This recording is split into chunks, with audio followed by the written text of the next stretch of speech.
Every 5 years, the mandate is given back to the people to elect a leader that will represent them on the floor of Parliament.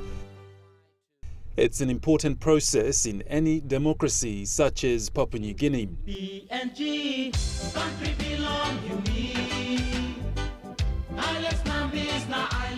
What's pinnacle in this vote is its timing. The 11th Parliament will take the country to its golden jubilee, 50 years. A half-century, a milestone since independence in 1975. It's the first election without the country's founding father, Grand Chief Sir Michael Somare, the man who led the nation to independence. I thought, well, I think we should be able to make it. The man tasked to organize the process of elections, Simon Sinai, says all the necessary work to ensure the exercise is carried out rightfully is done. Completed the requirements from the headquarter level, and now have shifted the work to the provincial administration, election managers, and the returning officers in the districts, and the assistant returning officers in the LLGs, and then obviously the pollers and the teams to go to the council ward level. Every election in Papua New Guinea has its own twists. This one came with its own challenges. It began with the death of the country's Deputy Prime Minister, Sam Basil, on the eve of the nomination in a tragic vehicle accident along his electorate.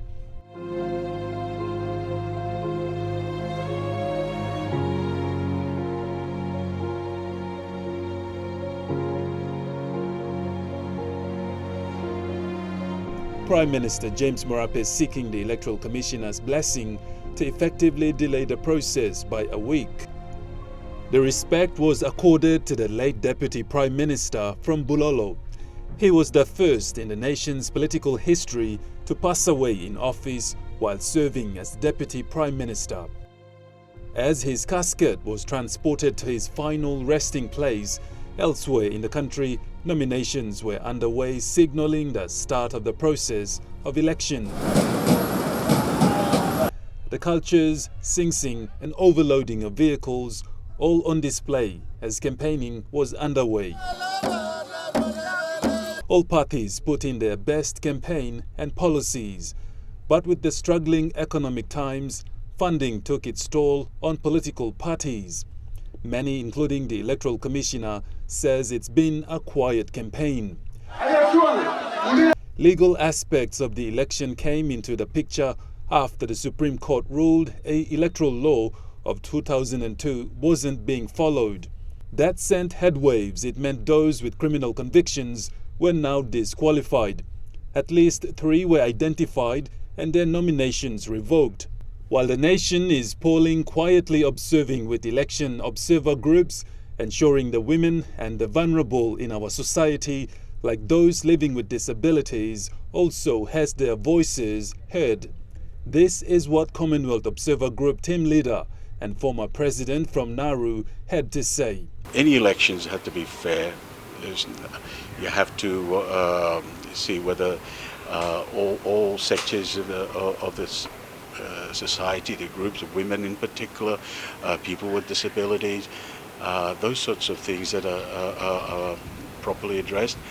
Not only will there be overseas observers, but also for the first time, the Department of Community Development and Religion will also have a team deployed in all regions. Earlier this week, the announcement was made. Looking at the access of free lane for persons with disabilities, express lane, if that will be provided in the upcoming national general elections. So we want to ensure that especially women, people with disability, and our elderly population must be given the express lane so that they can vote without fear, intimidation, they can vote freely. While the work of Observer Group is important, the reports furnished will provide crucial information to policymakers whether or not the election was run in a manner that represents fairness and freeness.